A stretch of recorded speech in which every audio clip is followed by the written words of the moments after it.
Hi, everybody. How are you? It's Mark McKell here, managing partner, McKell Partners. We're a wealth management firm on the West Coast. We likely just spoke a few days ago. You registered and likely attended one of our web classes entitled Don't Go Broke in a Nursing Home. And I just wanted to follow back with kind of a follow-up comment. There's a specific principle that we did not talk about in that web class entitled Don't Go Broke in a Nursing Home. And I just wanted to make sure that I communicated that to you.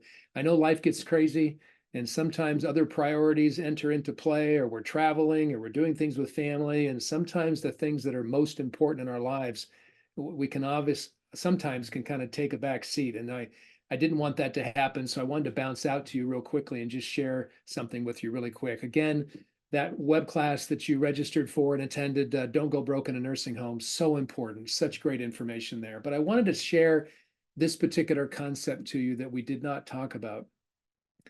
You know, many, many years ago, people used to live in castles. I know that may seem unrealistic or whatnot, but they did. And what did they put around the castle for protection? Well, they put a moat and sometimes a big wall. Well, why was that? Well, it was for protection, right? Those infamous marauding bands trying to steal our stuff, right? And so they would build those moats as a deterrent, or those walls as a deterrent. You know, we all want to build our wealth. We all want to play financial offense, and that makes sense.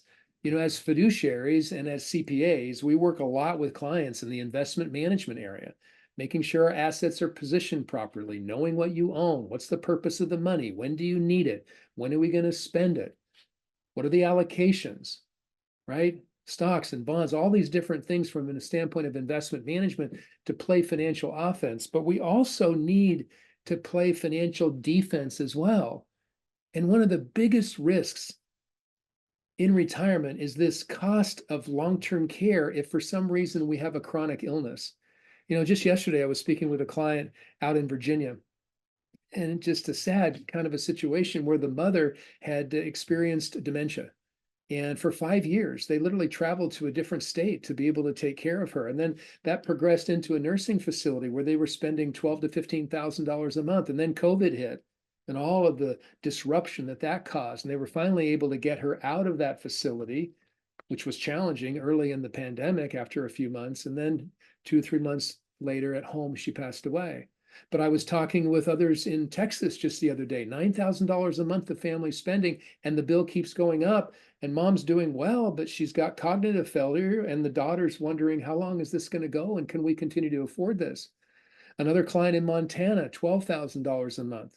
We have other clients in California right now that I'm very close to spending $16,000 a month. They're both in care at home. One's got Parkinson's, the other one had a fall. Folks, this can be devastating, absolutely devastating when we try to be able to handle these kinds of issues. And what makes it compounded is sometimes not knowing what to do. Well, at McKell Partners, we have found that the best approach in most cases is some sort of an asset-based hybrid type approach. The key is because we want to keep money in the family. We don't want to keep paying ongoing premiums. We want flexibility. We don't want to be a burden on our kids. We want to make sure we're being tax efficient. Remember the Pension Protection Act that we talked about? You know, as CPAs, being tax efficient is really, really important. And also, if we don't use the strategy, we want a larger dollar amount coming tax-free back to the estate. The problem sometimes is that we get stuck, and there is a cost of waiting. And there's lots of different costs of waiting, but one of them is as you continue to wait, the benefits of whatever policy that you decide to put in place, taking a shared risk strategy, whatever that is, the benefits are less. We're not able to leverage existing dollars as well as we could.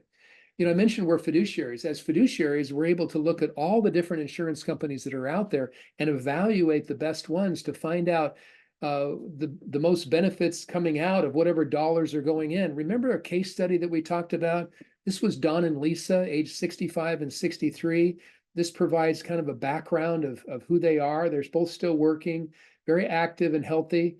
And remember that particular case study that we talked about? Well, in that particular situation, we showed an example of $100,000 creating up to $335,000 in a pool of money to be used for long-term care. Look at that. That went from 100,000 to over $300,000. We were able to triple the amount of money that can be utilized for care. And if we never needed it, $168,000 right down here comes back to the family tax-free.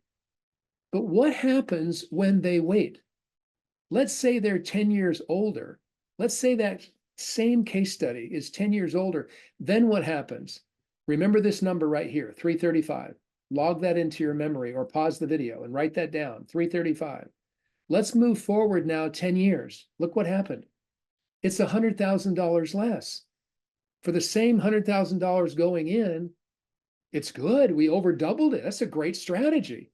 But imagine if we would have done it when we were just a little bit younger and we're able to multiply that by 3 times. And of course, in this situation here, if we don't use the strategy, $117,000 comes back as a tax-free death benefit. Folks, this information is so important as we talk about this, because the cost of waiting, maybe our health declines. That's a whole other issue. In fact, I did another video on that. I would encourage you to watch that. Just the ramifications of our health deteriorating. But here we're talking about that the benefits for the same amount of money going in, the older that we get, the benefits that are available to us are less. It's still good in our 70s, but oh my heavens, if you're in your late 50s or early 60s or middle 60s, it's the right time to be able to take a look at this. Now, why do we sometimes drag our feet a little bit? What I found over the years is sometimes we just have a bunch of questions or we don't understand it or we're not really sure what to do. This is why it's so important that you speak with somebody that has the heart of a teacher and is comprehensive in their planning approach. That's why at McKell Partners, as CPAs, we want to look at the whole picture. We want to look at your full financial life. We want to understand you more specifically so we can make sure we're making the proper recommendations.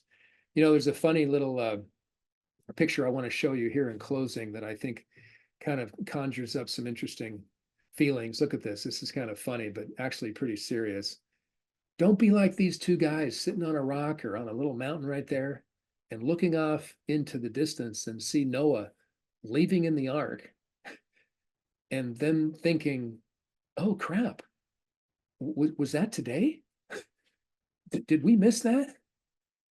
Folks, the pain of regret of not moving forward, and I've been in this situation with folks that say, oh, I wish we would have done this earlier. I wish we would have just taken the time to sit down and understand this more specifically. Hey, I hope this has been helpful. I hope it helps you be able to move forward and develop a good, clear long-term care plan for you and your family and for your loved ones. At the end of this slide or end of this video, you're going to see some contact information. Please reach out. Set an appointment. We can at least chat a little bit and see how we can elevate and help your situation in terms of financial offense and financial defense. All right. Okay, everybody, take care, and I hope to meet you down the road. Bye-bye.